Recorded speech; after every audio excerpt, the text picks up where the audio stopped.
Agenda रहेगा? नहीं, agenda तो साफ है कि जब कांग्रेस प्रेसिडेंट खड़गे साहब ने जो कमेटी बनाई थी हमारी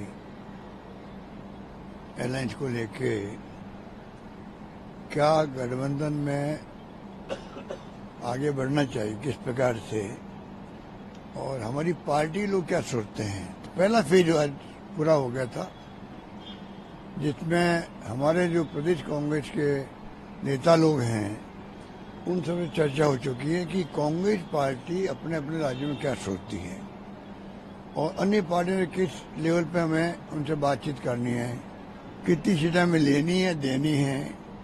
ये तमाम बातें हम लोग कर चुके हैं। आज खड़गे साहब से राहुल गांधी जी से मीटिंग होगी,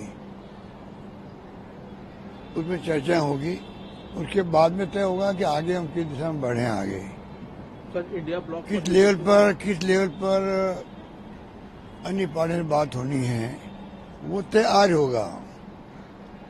खड़गे साहब किसको काम सुपुर्द करते हैं,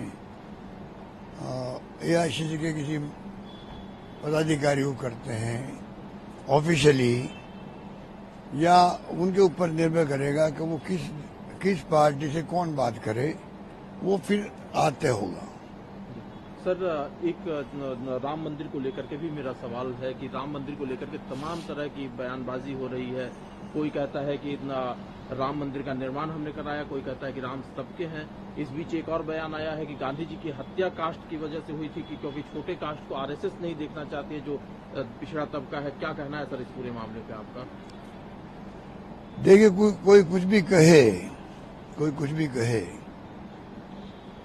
अगर महात्मा गांधी अंतिम सब थे मरने के पहले, जब शहादत हुई थी, हे राम, तो अब ये जो नए पैदा हो गए राम भगत,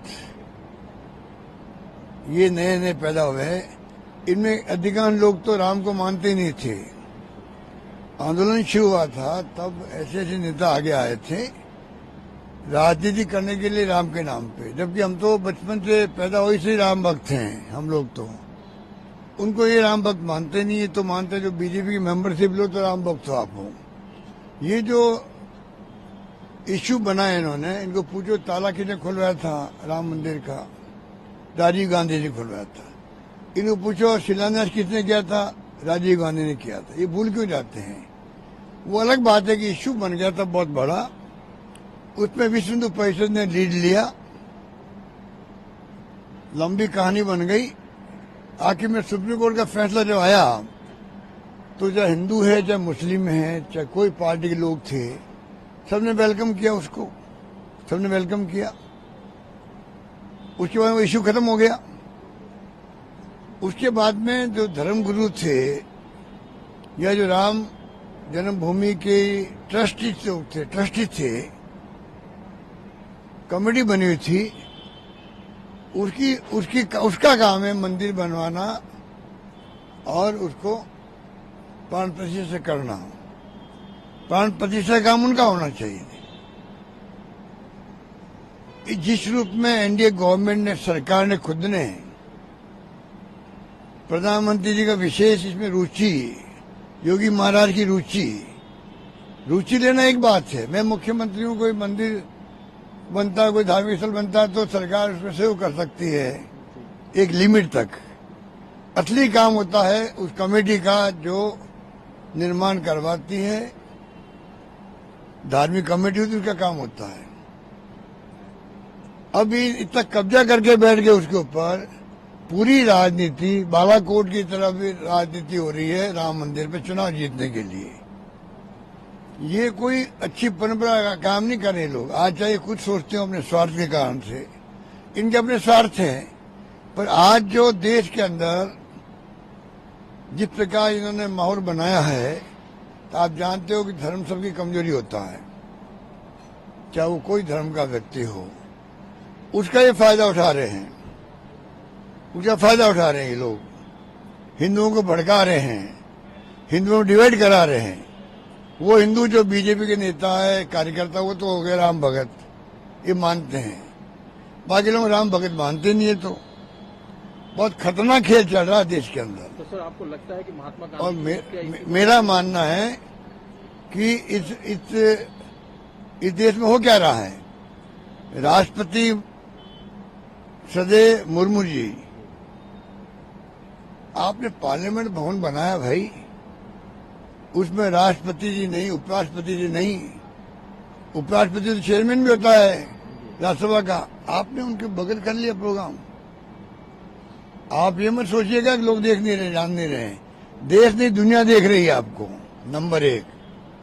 नंबर 2 पर राम मंदिर को जब आपने सरकारी प्रोग्राम बना दिया, आप सब कुछ पंचायती आप कर रहे हो,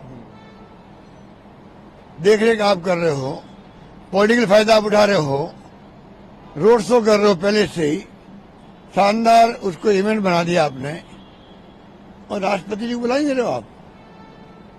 आज वो ट्राइबल की नेता है, आपके द्वारा चुनी हुई है, आपकी पार्टी ने उनको चुना है, सम्मान दिया, अच्छी बात है। अच्छी बात है कि राष्ट्रपति बनी हमारी, मान लो ट्राइबल बैकग्राउंड से नेता बनी है, आप बुलाइए उनको। वो आपकी ट्राइबल की है, आदिवासी है, आप बुलाइए पूर्व राष्ट्रपति को। पूर्व राष्ट्रपति जी एससी के हैं, कोविड साहब, आप बैठाइए उनको साथ में, आप उनको बैठाइए, आप अडवाणी जी को बैठाइए, जोशी जी को बैठाइए साथ में, तो मोदी जी आपका औरा बढ़ता, मोदी जी का सम्मान बढ़ता देश के अंदर। लोग समझते थे मोदी जी सबको साथ लेके चले। धार्मिक अनुष्ठान के अंदर दलित भी बैठा हुआ है, आदिवासी बैठा हुआ है, सभी कौम के लोग बैठे हुए हैं, उनकी खुद की मान सम्मान बढ़ता देश के अंदर। अब कौन उनको सलाह दे रहा हो तो वो जाने, परंतु मेरा मानना है कि उनकी अप्रोच जो बना रखी है उन्होंने, वो लंबे समय तक काम आने वाली नहीं है। समय आने पर देखिए जनता जवाब देगी, और करारा जवाब देगी, मैं कह सकता हूँ आपको। सर एक सवाल मेरा और है, क्योंकि ईडी के सामने जब महात्मा गांधी की बात आपने कही, महात्मा गांधी तो महात्मा गांधी थे।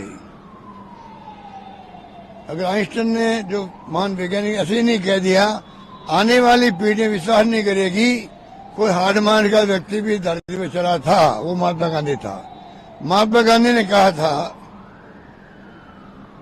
शायद मनु बहन को कहा होगा, कि अगर जब मेरी मृत्यु होगी, उस वक्त मेरे मुंह से अगर राम नहीं निकले तो समझना कि ये महात्मा ढोंगी महात्मा था।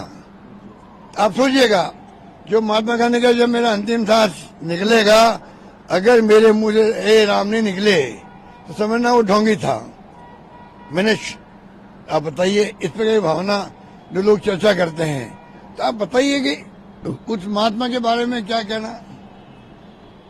तो आज जो कुछ हो रहा है देश में बहुत खतरनाक हो रहा है। देश किस दिशा में जा रहा है किसी को नहीं मालूम, किस दिशा में जाएगा कोई नहीं जानता। मीडिया हो चाहे आम जनता हो। एक बार तो हिटलर के वक्त में ऐसा ही हुआ था। पूरी जर्मनी के अंदर लोगों में लगा कब युद्ध शुरू होगा, कब हम भाग लेंगे उसके अंदर। इस प्रकार का उनको माहौल बना दिया गया वहां पर, धर्म के नाम पर। इतने लोग उतावले हो गए थे, और बाद में अब उसका नाम लेते हुए क्राइम होता है वहां पर, अपराध की श्रेणी में आता है हिटलर नाम वहां पर। तो ये देश की दिशा में जा रहा है, हम चिंता कर रहे हैं। मैंने कहा राजस्थान में मुझे हारने का जितना गम नहीं है, उससे ज्यादा चिंता देश में क्या हो रहा है उसकी है। सर एक सवाल मेरा ईडी को लेकर है। सोनिया जी, राहुल जी भी ईडी के संबंध पर हाजिर हुए थे ईडी के सामने, लेकिन अरविंद केजरीवाल बार बार स्किप कर रहे हैं। क्या मानना है आपका, अरविंद केजरीवाल को ईडी के सामने पेश होना चाहिए? देखिए, ईडी और इनकम टैक्स सीबीआई तीनों प्रीमियर एजेंसी हैं। पूरे देश को इस पे गर्व था, गर्व होना चाहिए। पर दुर्भाग्य से तीनों एजेंसियों की क्रेडिबिलिटी मोदी जी, अमित शाह जी खत्म कर रहे हैं। जिस प्रकार इशारा कर करके भेज रहे हैं लोगों के, टारगेट बना रहे हैं। मेरा मानना है हिंदुस्तान के अंदर जितने लाखों व्यापारी है, इंडस्ट्रियलिस्ट है, वो 25 पैसे बैठा दे अगर चार्टर्ड अकाउंटेंट को, तभी कहीं गलती हो सकती है। पर आपको टारगेट अगर एक्स को करना है वाई को करना, जेड को करना है, आप भेज दीजिए वहां पर, छोटी बड़ी गलती निकल जाएगी आपको। क्राइम किसने किया है? अगर एक्चुअल में क्राइम किसी ने किया है उसका पकड़ो, जेलों बंद करो, सजा दिलाओ, हम स्वागत करेंगे। जिस प्रकार तमाशा बना रखा देश के अंदर विपक्षी पार्टी नेताओं पर, इनकी खुद हंसी हो रही है। 5-5 बार 6-6 बार समन भेज रहे हैं ये लोग, मुख्यमंत्री के यहाँ भेज रहे हैं। मुख्यमंत्री चुनाव मुख्यमंत्री होता है। कल अफवाह चल गई जयपुर के अंदर, पूर्व मुख्यमंत्री के घर पे ईडी घुस गई है, वहां पे बयान हो रहे हैं उनके, ना वो ईडी थी ना कोई चर्चा थी, पूरा मीडिया के घर के बाहर खड़ा हो गया। वो क्या कहते हैं मीडिया वाले, मालूम आपको? हमने पूछा ये कैसे हुआ कि हमें अपने सूत्र जो ईडी में है उन्होंने इतला करी थी। अभी जांच करवाओ, इसकी जांच करवाओ भाई, आपने किसने इतला करी मीडिया को, की या नहीं की, मीडिया वाले सही कह रहे हैं झूठ बोल रहे हैं, मालूम पड़ जाएगा आपको। तो ये तमाशे जो चल रहे देश के अंदर, इन एजेंसियों की इम्पोर्टेंस खत्म होना देश हित में नहीं है। इन एजेंसियों की क्रेडिबिलिटी कम होना देश हित में नहीं है। आर्थिक अपराध होगा, बढ़ जाएंगे और ज्यादा, उस पर अंकुश लगना चाहिए। इनकम टैक्स में रेवेन्यू बढ़नी चाहिए। सीबीआई में क्राइम जो होता है, सीबीआई की इतनी बड़ी क्रेडिबिलिटी रही है कि हम सब कहते हैं सीबीआई से जांच करवाओ राज्यों के अंदर, उसकी क्रेडिबिलिटी कम कर रहे हैं लोग। तो ये उचित काम नहीं कर रहे, बहुत खतरनाक खेल चल रहा है।